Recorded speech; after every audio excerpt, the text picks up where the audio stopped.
So Game 1 of the most improbable Stanley Cup Final in quite some time is tonight. I've seen a lot of people ask questions that are along the lines of, how can the numbers explain this meeting? And plenty of pundits have also said, it's unfair to bring up future regression right now, which leads one to wonder, naturally, what we could possibly expect to happen in the final, because two teams that, by any reasonable stretch of the imagination, shouldn't be here very much are here. And while you can't legitimize them by saying, well, I'd like to see them run through their opponents again, it is fair to question what we can expect from either team. How do you explain Vegas? Is a common refrain. It's not hard to see this is the product of a great line and a just okay goalie turning into the best at their jobs in this sport over a 6-week stretch. Like I always say, people don't want to hear that hockey is random, and perhaps getting a little more random all the time, but I gotta tell ya, hockey is random. It's not that goalies are voodoo, a common refrain in the analytics community, but that it's impossible to predict when they're going to get inexplicably hot.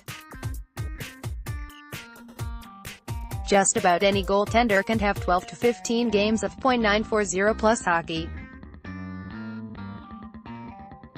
It's happened 4 times in the last 6 regular seasons, and just some of the names, Cam Talbot, Craig Anderson, Andrew Hammond, and Brian Elliott, don't exactly scream perennial Vezina candidate, the 7 goalies who have done it in the playoffs since 2009, Marc-Andre Fleury, Jonathan Quick, Braden Hodleby, Mike Smith, Jonas Hiller, Tim Thomas, and Tuukka Rask, are generally better. Counterpoint, Mike Smith, but there's bound to be some survivorship bias in the postseason. Which is to say goalies with lower save percentages don't often make it through 15 games, right? So it's really not that uncommon for a team that has, say, a 49% chance to win any given game to win 12 games out of 15 tries, ballparking the number it looks like about 1 in 8. Especially if their goalie gets inexplicably hot. That's not something that reflects well on computer boys, who can throw their hands up and say, what can ya do, whenever there's something that well and truly defies the odds like a Marc-Andre Fleury hot streak of this nature. But if there's no way to predict outsized performance, what can ya do, is the only thing you can say. The question, then, is does he keep it up? I mean, some of those goalies did it. Quick and Thomas both won cups from that group, but most did not. And if Fleury suddenly becomes a regular, normal Fleury again, posting something between the mid-910s and the low-920s, who will be surprised? And if he keeps it up, who will have a right to be shocked? Likewise, Washington. Everyone they played in these playoffs was a better possession team in the regular season. Washington, marginally, turned that around in the playoffs but is still getting a little bit out-attempted at 5-on-5, largely due to score effects. Their playoff downfall has so often been inexplicable rotten luck when it came to getting the puck past goaltenders. No matter how well they seem to play, their shooting percentages typically tank, maybe due in part to the fact that playoff teams tend to be better at killing penalties, and also refs are far less likely to call postseason penalties in the first place. As discussed in the most recent trending topics, they're getting the same high-quality goaltending as always, but their shooting percentage is much more in line with what they did in the regular season, 10.5% now versus 10.8% then, both of which are quite high. Is that sustainable in a series that will run between 4 and 7 games? I don't know. No one does, really. So much of both teams' success has been predicated on unsustainable runs at either end of the ice that you have to say this is getting to be like the main event of WrestleMania 3, the irresistible force, the Caps' shooting luck so far, versus the immovable object, Fleury. Something has to give. As you might expect, these are the teams with the 2 largest differences between expected and actual goals per 60 minutes in all situations. Vegas is plus 0.94 over what they should score every hour. Washington is plus 0.62. Only one other team, Boston, is north of plus 0.5, which I guess you can argue presaged their early bounce out. But now we are pretty far beyond normal probabilities, right? Here, too, you'd probably have to give Washington the slight edge just because you can't really count on Fleury to keep delivering you one-goal wins through .947 save percentages.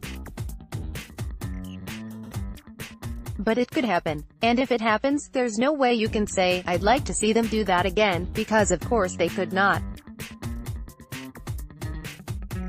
You win or lose the games you play and that's all you can do.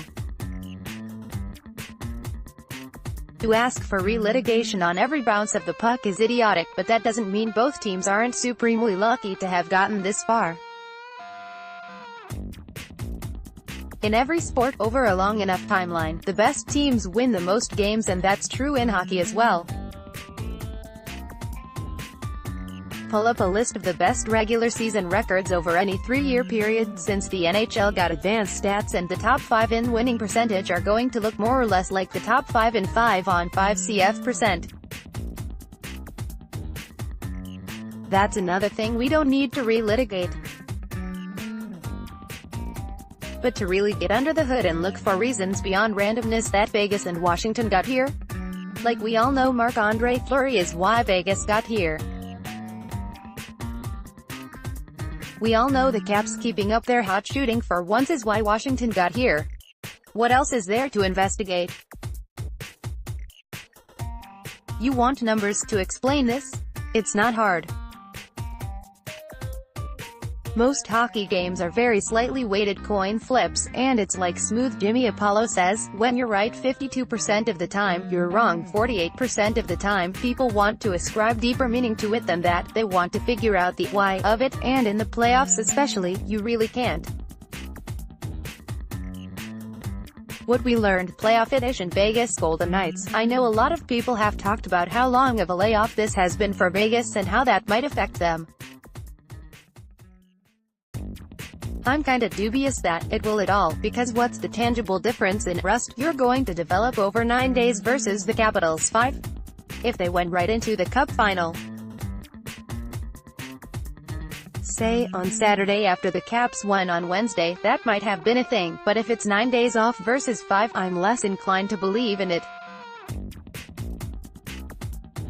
Washington Capitals, the Caps are good on the road. That's the prevailing thought on them in this postseason.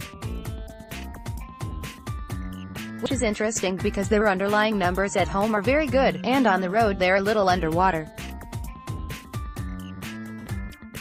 You'll never guess the difference. In all situations, home PDO of 98.1 in these playoffs, versus a road PDO of drumroll 102.7. Does that affect Vegas? Does the Vegas flu come into play, etc.?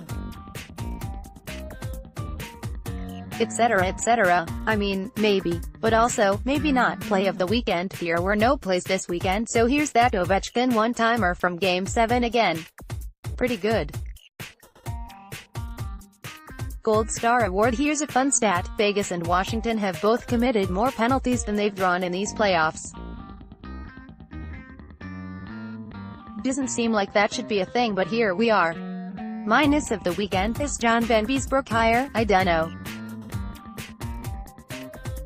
I have heard a lot lately about how hockey is for everyone, but then a guy who repeatedly called a black player maybe the worst possible racial slur, behind his back no less, gets one of the top growing the game jobs in the sport, and USA Hockey doesn't even check in with the guy who was the target of his abuse.